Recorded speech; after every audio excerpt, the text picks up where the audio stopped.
पढ़ा आप लोगों ने?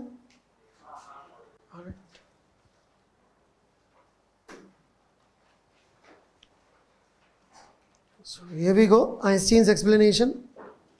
ठीक है, तो इमेजिन एक बड़ा सा हॉल है, बहुत बड़ा, और वहाँ पे कई सारे लोग घूम रहे हैं, आप लोग, राइट?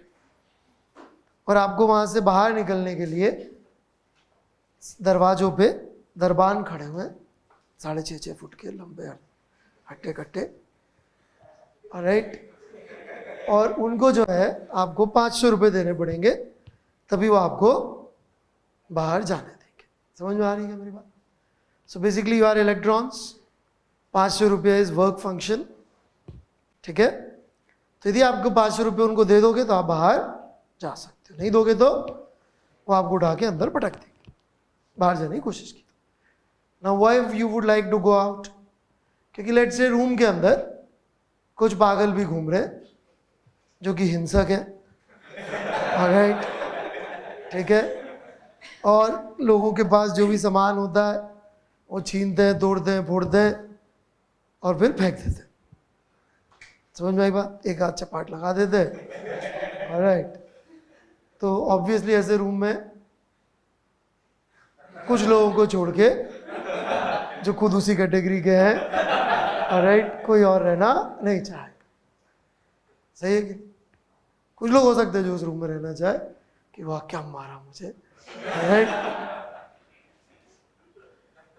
नहीं, ऐसे हो सकते लोग, नीरज कमल, है ना, right? See he is agreeing, ऐसे लोग हो सकते हैं क्या? खैर, बड़े आगे तो बाहर निकलना चाहते हैं आप, अब ऊपर से पैसे भी फेंके जा रहे हैं, ओके? 1-1 रुपए के note, right, at a particular rate, 10,000 rupees per minute या जो भी है, ऐसे ऊपर से 1-1 रुपए के नोट बरस रहे, राइट? या 1-1 पैसे का सिक्का बरस रहा है, और छोटा जो भी सोच सके आप वो बरस कंटिन्यूसली बरसना शुरू हुआ। क्या कोई इमीडिएटली बाहर निकल पाएगा? राइट? इनफैक्ट क्या कोई कभी भी बाहर निकल पाएगा? नहीं, कभी तो बहुत टाइम तो नहीं, मतलब 10 मिनट 15 मिनट कलेक्ट करेगा भी सही तो पागल आएंगे, ठोकेंगे, पीटेंगे, सामान ले जाएंगे, राइट? और मान लो आप पिटे हुए इधर पड़े हुए हो और ये आया, इसने कहा यार मैं ही ले लेता हूँ इसके पैसे। पागल अलग, साथ वाले भी पागल ही हो रहे हैं पिट पिट के। सही है कि नहीं? है? पागल को नहीं जाना बाहर, पागल तो खुश है, पीटने के लिए लोग मिल रहे हैं, दे आर हैप्पी। अरे पागल इज बेसिकली लेटिस, जिससे इलेक्ट्रॉन टकराता है एनर्जी लूज कर देता है। Got it? मान लीजिए अभी हम लिफाफा गिरा रहे हैं ऊपर से 501 रुपये का, क्या कोई बाहर जा सकता है इमीडिएट? कोई लुटा पिटा वहीं पड़ा दरवाजे के पास, उसी पे गिर जाए 501 का लिफाफा, तो देखिए वो बाहर जा सकते हैं 1 रुपया एक्स्ट्रा बाहर लेके। सही है कि नहीं? अरे मान लीजिए हम लिफाफा गिरा रहे हैं 1000 रुपये का, तब भी लोग क्या बाहर जा रहे होंगे? क्या जो भी बाहर जा रहे होंगे सब 500 रुपये लेके ही बाहर जा रहे होंगे? नहीं, क्योंकि उस 1000 रुपये के लिफाफा है, उसमें है 1-1 रुपए के नोट,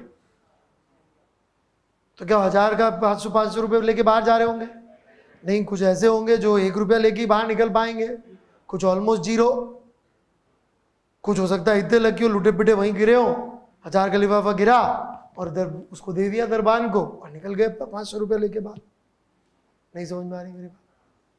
यदि मैं 499 का लिफाफा गिराऊं तो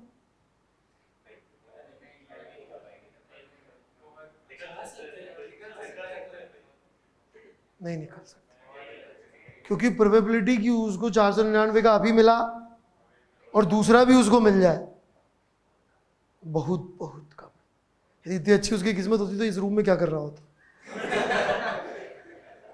राइट, एनालॉजी के हिसाब से। Logically direction of momentum is also very important to get out. अभी हम बाद में बताएंगे फोटोन का मोमेंटम भी होता है। So obviously that is not possible. So this is Einstein's equation of photoelectric effect. Maximum kinetic energy जिससे इलेक्ट्रॉन बाहर निकलेंगे would be h nu, the packet of energy that is falling, minus work function.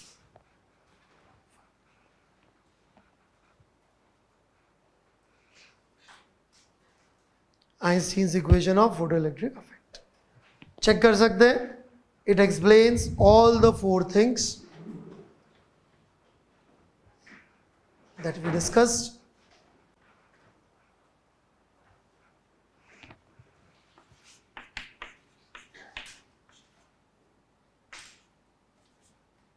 Threshold frequency.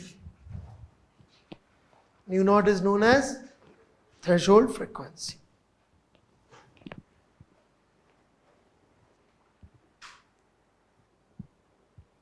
ठीक है, एक एक करके चलते हैं. पहली एक्चुअल ऑब्जर्वेशन एक्सपेक्टेड ऑब्जर्वेशन का डिफरेंस कैसे एक्सप्लेन हो रहा है? क्या था? नो टाइम डिले एक्सप्लेन हो रहा है. नेक्स्ट, इंटेंसिटी इंक्रीज होने से क्या हो रहा होगा? ऑलराइट, इसको थोड़ा समझा देता हूं मैं इस भाषा में.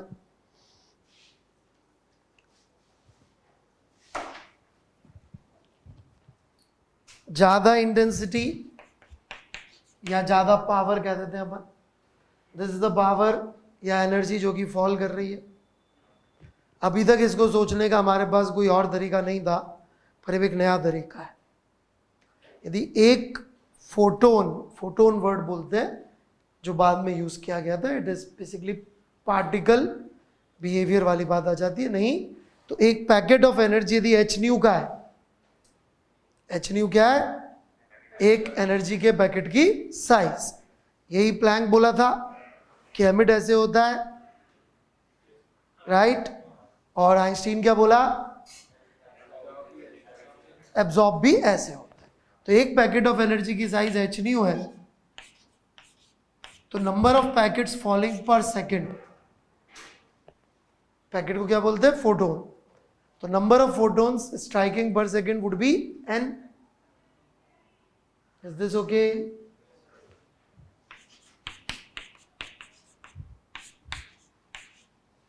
ये मैं इक्वेशन लिख तो रहा हूं, लोग इसके बहुत उल जलूल यूज करते हैं, राइट? जैसे कि हम बोलते हैं कि हमें ज्यादा एनर्जी गिरानी है, तो लोग बोलते हैं अच्छा ऐसा सर ज्यादा एनर्जी तो देखो इस फॉर्मूले से दिख रहा है कि फ्रीक्वेंसी बढ़ा दे सकते हैं अपन.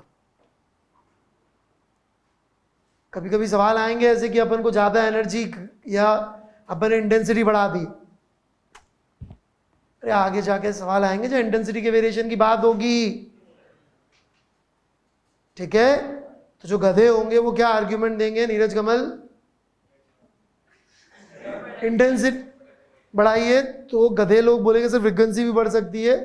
आपका मुझे नहीं मालूम, राइट? है ना? अक्षुण्य, आई एम सॉरी, मुझे तुझे पकड़ना पड़ेगा, राइट? तो गधे क्या सोचेंगे? फ्रीक्वेंसी नहीं, बिल्कुल इंटेंसिटी बोल रहे हैं. ऑब्वियसली बोलूं यार रूम में रोशनी कम लग रही है, तो ये थोड़ी जाके मैं ब्लू लाइट के बल्ब लगा दूंगा लाके, मैं 1-2 ट्यूबलाइट और बढ़ाऊंगा यार. सो ऑब्वियसली एनी वेरी करवा रहे होंगे, ठीक है ना? बढ़े आगे, क्लियर है सबको? तो number of photons striking would be this much, right? यहां पे मैं कुछ लिख रहा हूं, सैचुरेशन बाद में समझाऊंगा. That current would be efficiency of photoelectric emission into N into E. Current जो फ्लो हो रहा होगा कितना होएगा? क्योंकि हर फोटोन से एक इलेक्ट्रॉन नहीं निकलने वाला है. Millions of photons which were capable एक इलेक्ट्रॉन निकाल पाएंगे. तो करंट हो जाएगा जितने इलेक्ट्रॉन निकल रहे हैं which is eta into N, where eta is efficiency into charge on an electron. So this is I saturation. कोई confusion? करंट saturation word क्यों है बाद में समझाता हूं, ठीक है? तो इस वजह से हम कह सकते हैं कि करंट की वैल्यू बढ़ेगी as intensity increases because essentially number of packets striking are increased. बढ़े आगे, बढ़े आगे, क्लियर है सबको? थर्ड पॉइंट क्या था?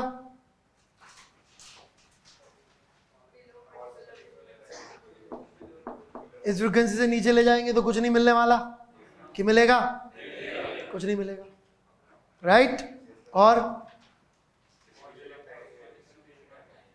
डिस्ट्रीब्यूशन ऑफ काइनेटिक एनर्जी मैंने समझा दिया था, ये मैक्सिमम है, लेकिन सब इससे थोड़ी निकल रहे होंगे, कि सब इससे निकल रहे होंगे, सब इससे नहीं निकल रहे होंगे, तो एक्सपेरिमेंटली भी वेरीफाई कर सकते हैं। अब मैं इसके एक्सपेरिमेंटल वेरिफिकेशन और बाकी 2-3 छोटी छोटी चीजें उन पे आता आऊं, बोलिए प्लीज।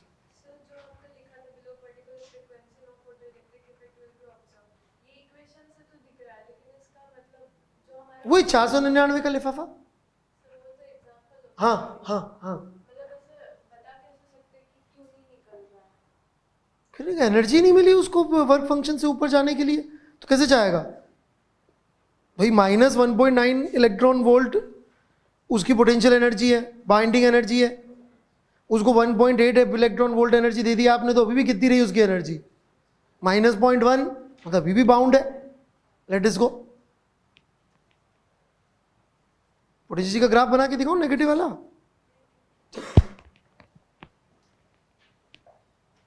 और कुछ परफेक्टली क्लियर सबको यहां तक? अरे इसका भी लोग ग्राफ बना देते अनफॉर्चुनेटली, और कुछ होता नहीं यहाँ पे, तो लोग ग्राफ बना के मजे लेते। आइंस्टीन की इक्वेशन का स्ट्रेट लाइन ग्राफ बन जाएगा, राइट? कई पागल जोश जोश में इसको पीछे भी ले जाते हैं, उनका तो क्या कर सकते हैं भाई? नीरज कमल, क्या प्रॉब्लम पीछे ले जाने में? नेगेटिव होती है अच्छा, वेलोसिटी इमेजिनरी हो तो है भाई प्रथम, ऐसा नहीं होता कि वेलोसिटी को 3 आयोटा लिख दो, क्या बोल रहा है? थोड़ा बहुत नेगेटिव,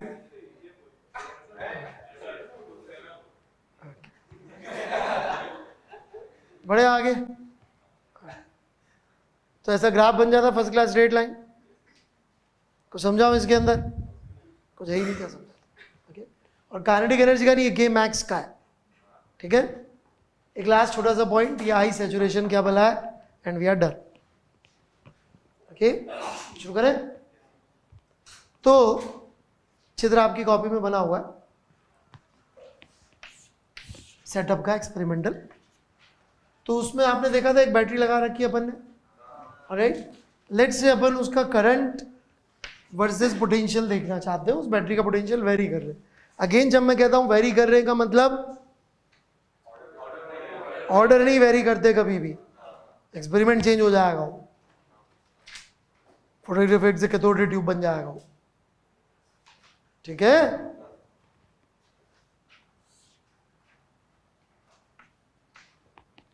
तो ये जो ग्राफ है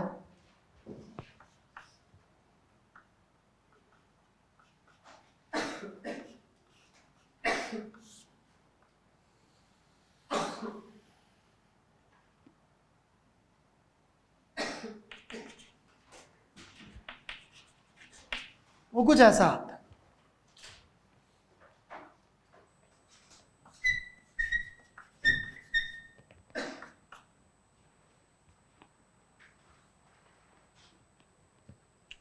कोई समझा सकता है पोटेंशियल बढ़ने के साथ करंट क्यों बढ़ा और फिर बढ़ना क्यों बंद हो गया?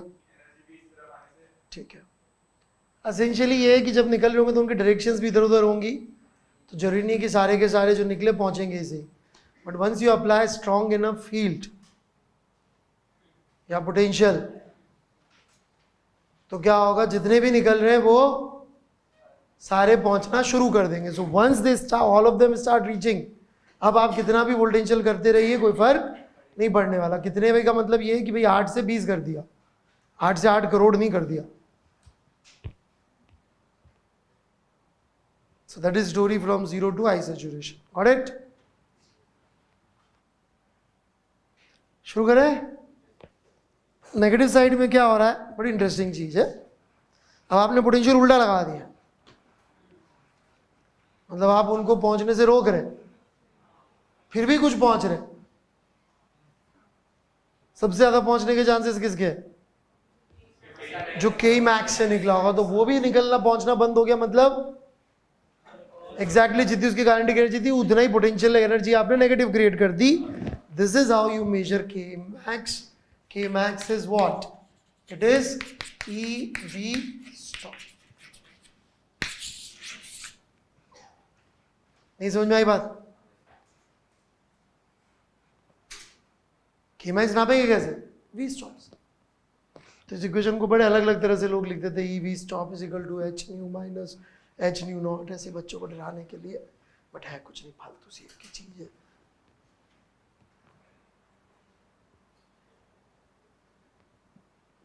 So I think that's it in 40 photoelectric effect. We are done. ठीक है, we done. तो this was the idea. जिसने पहली बार ये बोला कि लाइट का जो एनर्जी का आदान प्रदान है ये पैकेट्स में होता है, जस्ट लाइक पार्टिकल्स, राइट. उसके पास एनर्जी कंटिन्यूस फॉर्म में अवेलेबल नहीं होती. एनर्जी लाइट जो है वो क्वांटाइज फॉर्म, क्वांटाइज मतलब समझ रहे हैं आप, पैकेट्स की फॉर्म में ही देती है, कंटिन्यूस फॉर्म में देती. वर्मा जी ने जैसे वो कुछ गार्डन वार्डन का एग्जाम्पल ले रखा है, आपने पढ़ा हो तो ठीक है. अनफॉर्चुनेटली नेक्स्ट पार्ट हमारे सिलेबस में नहीं है, अजीब से जंप कर रखे इन्होंने, right. That is Crompton effect, वो सिलेबस में नहीं है. विच वॉज द वन जहां से सारे लफड़े एक्चुअली शुरू होते हैं. यहां तक भी लोग ठीक है यार चला लेंगे काम कि भाई एनर्जी का होता होगा कुछ, बट क्रॉम्पटन इफेक्ट ने दूसरा बहुत ही बड़ा काम कर दिया. वो लाइट का मोमेंटम नाप ली.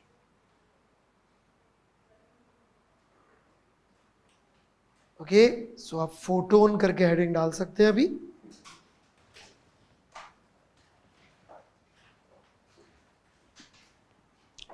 फोटोन,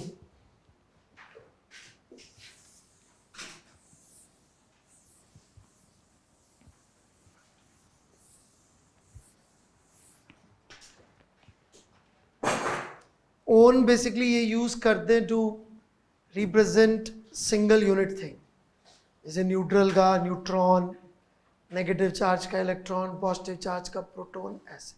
ठीक है, तो फोटोन मतलब लाइट का single unit, that is photon. और क्रॉम्पटन इफेक्ट में what they found was that momentum होता है फोटोन का. Photon is a particle of light, यही बोलना पड़ेगा, या पैकेट ऑफ लाइट, जो कि इतनी एनर्जी कैरी करता है या इतनी एनर्जी होता है. कैरी करता है वर्ड इज थोड़ा सा गलत, बिकॉज वो होता है, इतनी एनर्जी होता है जिसका पास इतना मोमेंटम भी होता है.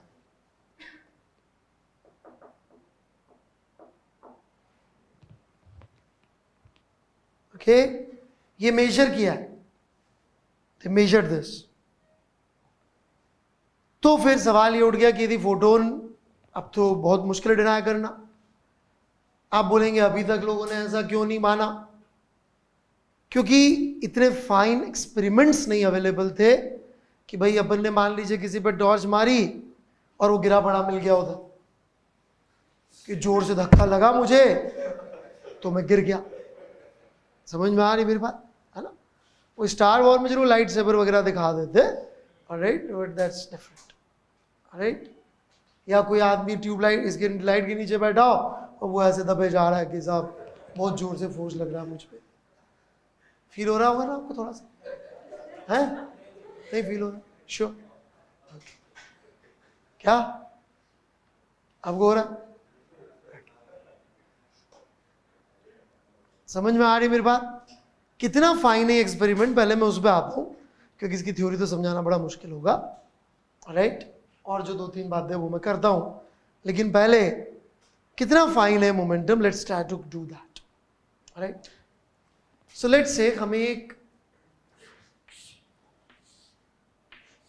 10 ग्राम की प्लेट परफेक्टली रिफ्लेक्टिंग, कितना मास है इसका? 10 ग्राम, दैट इज 0.01 kg या फिर 10⁻⁻² kg की एक प्लेट को बैलेंस करवाना है, उस पर लाइट डाल, राइट? ठीक है, तो अपन पार्टिकल्स की तरह ट्रीट करेंगे। लाइट गई और टक्कर करके वापस आई, राइट? समझ में आ रही बात? यहां तक नहीं समझ में आया तो रोक दीजिएगा। कितना मोमेंटम में चेंज हुआ इन पार्टिकल्स के? 2h/λ, इतना इनके मोमेंटम में चेंज हुआ होगा एक फोटोन के। क्या नहीं समझ में आ रहा भाई? Let's say delta T time में अपन ने n delta T photons fire किए,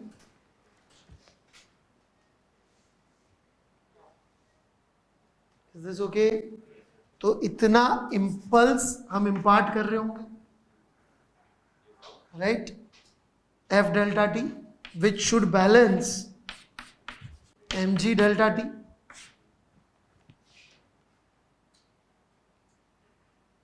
कोई कंफ्यूजन किसी को यहां तक? थोड़ा सा भी?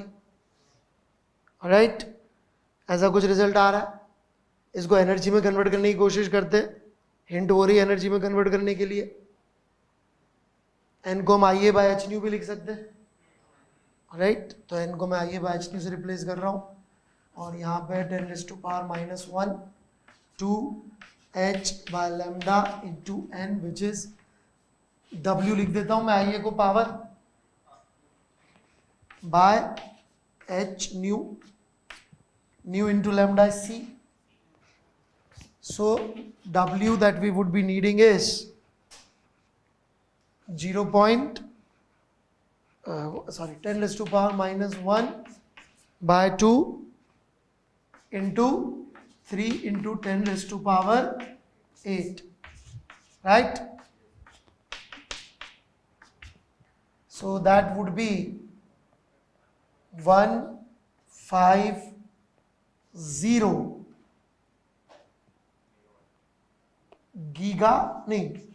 Megawatt. Kota thermal power station की एक यूनिट इतनी एनर्जी प्रोड्यूस करती है। 150 मेगावाट की यूनिट से वहां पे power plant, it's a huge thing. उसे जितनी इलेक्ट्रिसिटी प्रोड्यूस करी सबका एक बल्ब में डालना है, 10 ग्राम बैलेंस करने के लिए। देखा होगा आपने कोटा थर्मल पावर स्टेशन दिखता है, उसमें ऐसी 7 यूनिट्स है शायद, राइट? एक यूनिट 150 मेगावाट की होती है जनरली। 15 है, 15 है, सॉरी 15 है,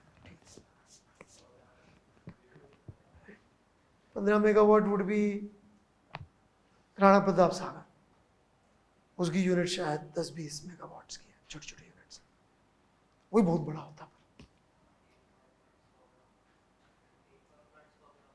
एक पावर प्लांट 100 ग्राम के,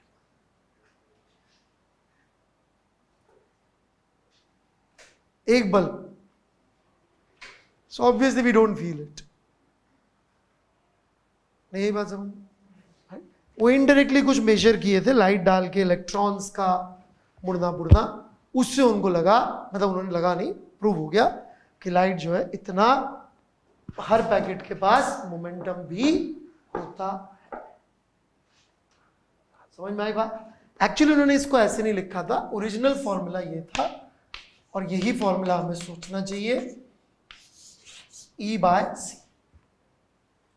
इनफैक्ट कभी कोई बोल दे फोटोन या photon like particle, very important. कोई बोल दे फोटोन, ठीक है ये लिख लेना। कोई बोल दे फोटोन लाइक पार्टिकल, मतलब P = E/c, बिना सोचे समझे चेप सकते हैं, ठीक है। सन, why does not collapse on itself?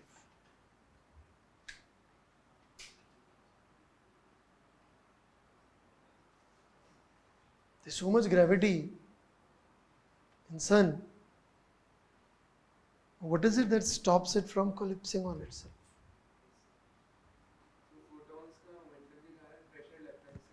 They are in balance.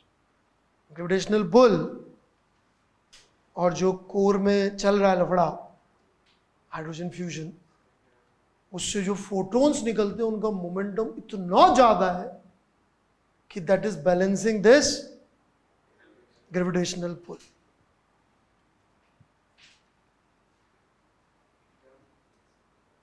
Radiation pressure, sun है इसका एग्जाम्पल, वहां करा के देख सकते हैं, वहां जाके देख के आओ ना आप तो प्लीज, थोड़ा अंदर जाके ढंग से देखना। P = E/c समझ में आ गया? एक बार फाइनली फोटोन क्या है थोड़ा समझ लेते हैं, ये सारी प्रॉब्लम क्या है थोड़ा ये भी समझ लेते हैं। सबसे पहले तो फोटोन का कॉन्सेप्ट क्या है कि भाई लाइट जो है वो पार्टिकल नेचर भी रखती है। जनरली ये स्टेटमेंट दिया जाता है कि light has dual nature, which I strongly dislike, because the presumption is there are two different natures in world. समझ रहे मेरी बात? जैसे कि फॉर एग्जाम्पल ये अपने मिस्टर पांडे हैं, प्रखर पांडे, ये अपने पिताजी के सामने एक पर्टिकुलर तरीके से एक पर्टिकुलर भाषा में बिहेव करते होंगे, बातचीत करते होंगे, ऑलराइट। मान लीजिए एलियन आए और वो प्रखर पांडे को पिताजी के सामने ही स्टडी करे, सिर्फ उसके कंक्लूजन्स वो लिख ले। उसी एलियन का दोस्त एक और एलियन आया और साइंटिस्ट, वो प्रखर पांडे को अपने दोस्तों के साथ टेस्ट के बाद संडे को शाम को ऑब्जर्व करे, वो अपनी ऑब्जर्वेशंस लिख ले प्रखर पांडे को लेकर। क्या उनमें कोई मैचिंग होने के चांसेस हैं भाषा को लेके, बिहेवियर को लेके? हैं? ऑलराइट, एक के बारे में देखे तो लगे यार ये तो भगवान राम का डिस्क्रिप्शन लग रहा है, ऑलराइट। दूसरे का में पढ़े तो दुर्योधन, दुशासन, इस टाइप के लोगों का लग रहा है। इनमें से असली प्रखर पांडे कौन?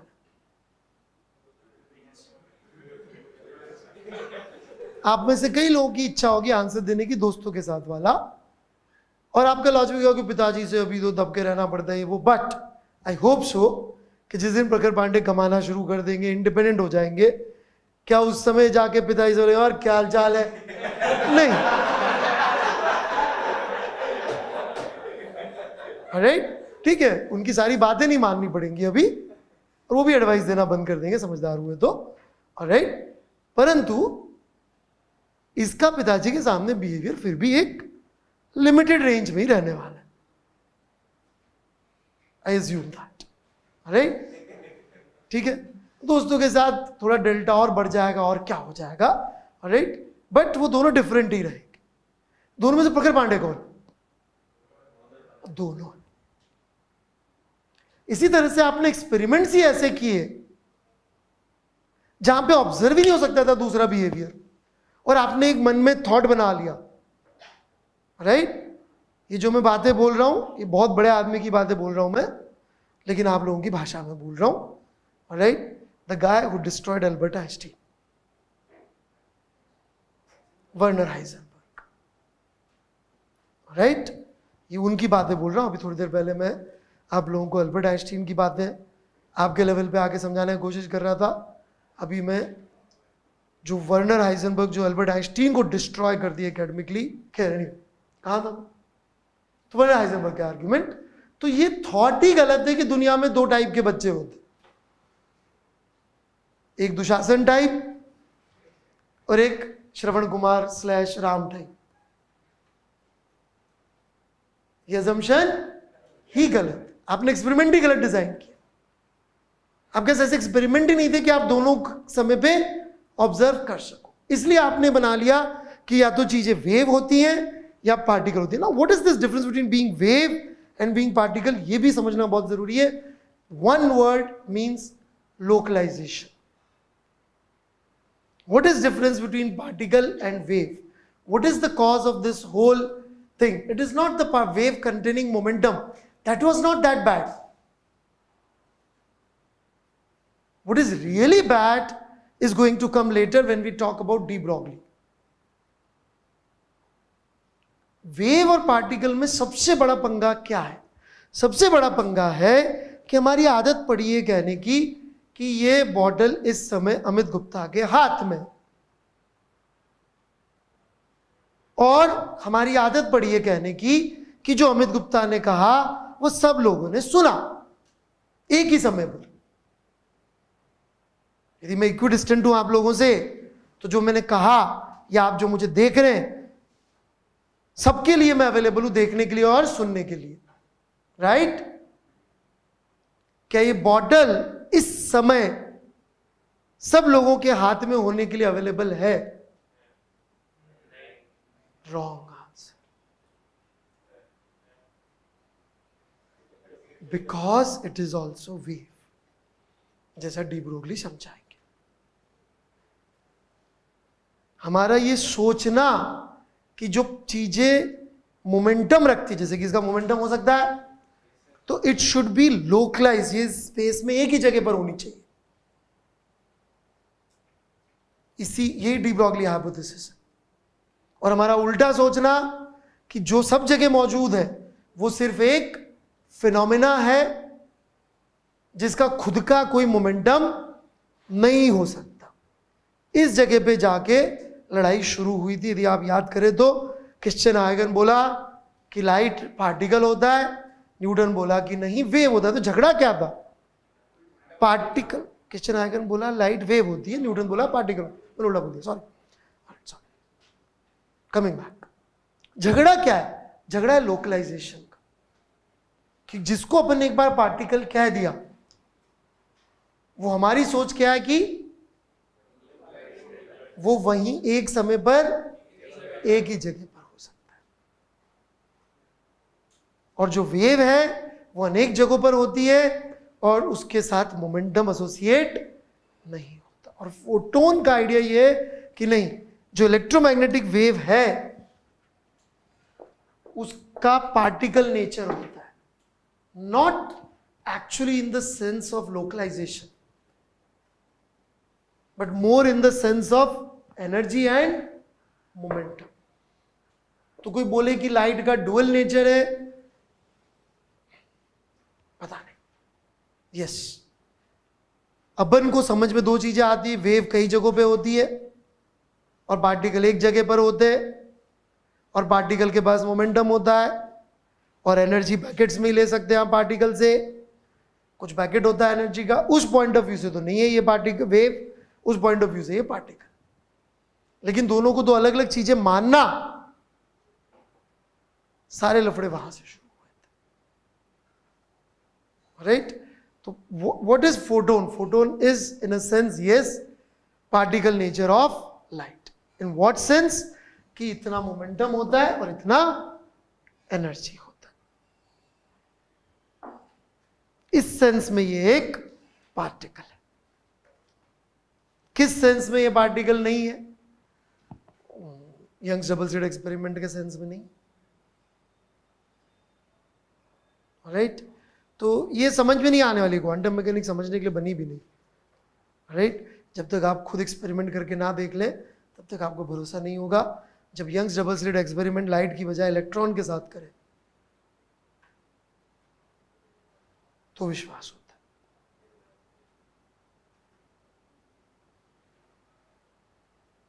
राइट?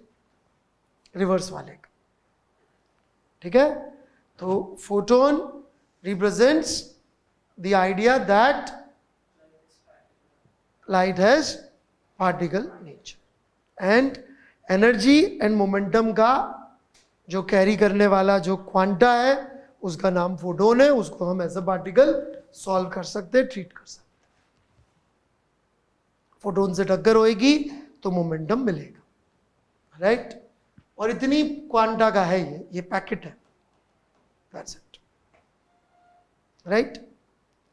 इसी का उल्टा डी ब्रॉगली बोले, वो भी बोल तो जाते ही हूं मैं, अगली क्लास में खत्म कर लेंगे उसको। डी ब्रॉगली हाइपोथेसिस तभी कंप्लीट होगी पूरी बात। तो अभी मत नहीं लिख पाएंगे ज़्यादा, डोंट वरी अबाउट इट, मैं पूरा जब खत्म करूंगा तब समझ में आएगी चीज, ठीक है? तो इतना लिख लीजिए, फोटोन या फोटोन लाइक बोल दिया तो मोमेंटम है E/c और एनर्जी का पैकेट है h न्यू का, और बिल्कुल पार्टिकल की तरह ट्रीट कर सकते हैं सवाल सॉल्व करते हुए, इससे ज़्यादा दिमाग लगाने की जरूरत नहीं है। तो डी ब्रॉगली हाइपोथेसिस जरूर समझाऊंगा मैं। What is de Broglie hypothesis? तो डी ब्रॉगली हाइपोथेसिस ये है कि सिंस नेचर इज सिमेट्रिक, ये यही से शुरू होता है, since nature is symmetric and wave has particle nature, so particle must have wave nature.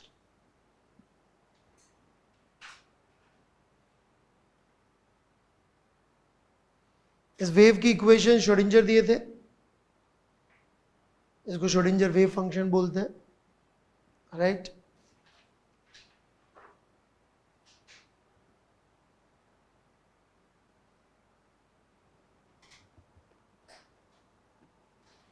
एक एक सर ने बताया होगा श्रोडिंजर के फंक्शन के बारे में थोड़ा बहुत। ओके, बड़े आगे।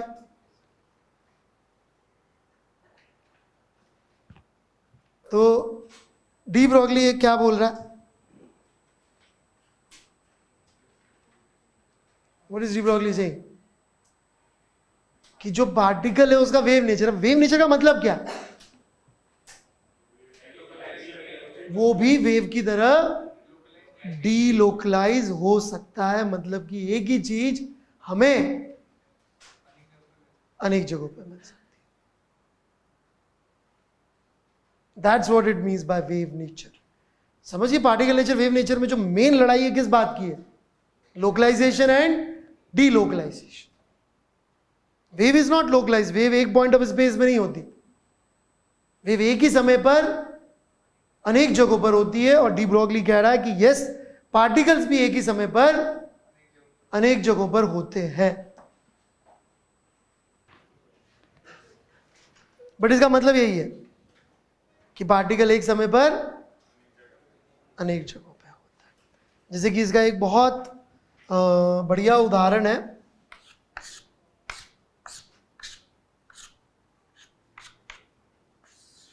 ये वो जो 3 इलेक्ट्रॉन है किसके पास है? सबके पास। और सुनिएगा आगे, फिर इसमें एक अपन ने कुछ ग्रुप लगा दिया, राइट? किसी ग्रुप से ऐसी रिएक्शन होती है कि ऑर्थो पैरा ज्यादा बनते हैं और मेटा कम बनते हैं, और किससे शायद मेटा ज्यादा बनते हैं, राइट? यही है स्टोरी। ऐसा क्यों होता है? और फिर कुछ क्यों बनते हैं? ऐसा क्यों होता है ऑर्थो पैरा 80%, मेटा 20%, पूरे वो बने? फिर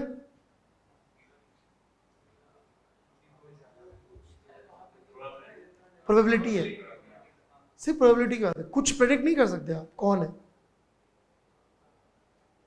जब रिएक्शन हुई तो प्रोबेबिलिटी थी यहां पे भी होने की, that's why chemistry minor product बनते इसलिए। Why there are minor products in chemistry? Because there are 2 possible places जहां पे इलेक्ट्रॉन्स हो सकते थे। जिस जगह पे प्रोबेबिलिटी कम है उनके होने की, उतनी ही प्रोबेबिलिटी के आपको प्रोडक्ट मिल जाए, और उसको आप ज्योमेट्रिकली चेक कर सकते हैं कि प्रोबेबिलिटी उतनी आ रही होगी। एक्चुअली माइनर प्रोडक्ट से आप उल्टा क्वांटम मैकेनिक्स को रिलेट कर सकते हैं ज्योमेट्री से।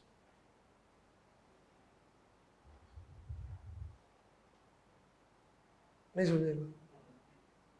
सो इलेक्ट्रॉन किसके पास था उस समय का कोई अर्थ नहीं है। ये शायद आपको केमिस्ट्री में समझाने का प्रयास किया गया होगा, इसका कोई मतलब नहीं है। क्या क्या नहीं है? हाँ, उसी को एक्सटेंड करेंगे तो ये चौक मेरे हाथ में है, इसको श्योरिटी से बोलने का कोई मतलब नहीं। There is a high probability that I am holding this chalk right now, but there is a non-zero probability that this chalk is also right now in hand of all the students sitting in class. The probability is not zero, and it is also outside this classroom right now. And this is all, there is a probability कि Mars पे भी इसी समय non zero probability.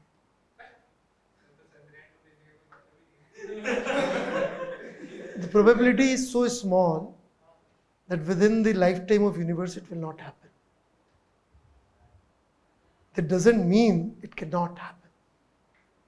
It is actually happening in another multiverse.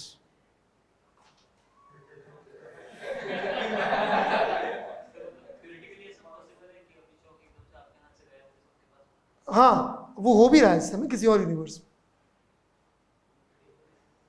Right? जिस universe में ये नहीं हो रहा है वहां पे हम हैं और बातचीत कर रहे हैं।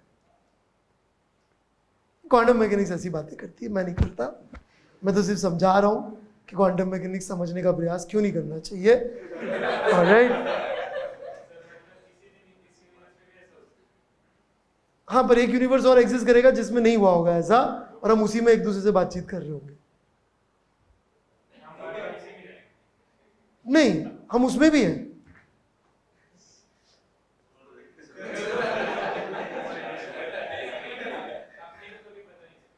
हाँ, बट मैथमेटिकली प्रूव हो जाता है कि हम उसमें भी है, एक्सपेरिमेंटली प्रूव हो जाता है। That's what they did. YDSC के अंदर उन्होंने एक इलेक्ट्रॉन निकाला स्लिट से, एक इलेक्ट्रॉन वो सोर्स वाली स्लिट से, दोनों स्लिट से वो इलेक्ट्रॉन निकला।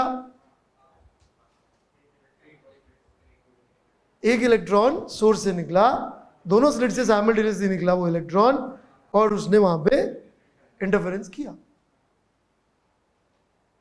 एक्सपेरिमेंट का नाम मैं भूल जाता हूं बार बार, 2 लोगों के नाम पे है, बड़ा फेमस एक्सपेरिमेंट है यार। एनसीईआरटी में है भी, सी सिलेबस में नहीं है पर एनसीईआरटी में। डेविसन जर्मर, तो उसी आइडिया को आप एक्स्ट्रापोलेट करते जाइए तो क्या हो गया भाई? हमने क्रिकेट बॉल से खेला है गेम, तो पता है भाई गेंद जो है या तो किसी फील्डर के हाथ में जाती है, बैट्समैन शॉट मारता है, या विकेट पे लगती है, या बाहर जाती है, ऐसा कुछ होता है, राइट? इलेक्ट्रॉन से क्रिकेट खेला होता तो हमारी ऑब्जर्वेशन डिफरेंट होती। सेम गेम, नो बॉल भी है, वाइड बॉल भी है, आउट भी है, चौका भी है, छक्का भी है, सारे फील्डर्स के पास भी है, डिफेंड भी किया है, ये हमारी ऑब्जर्वेशन।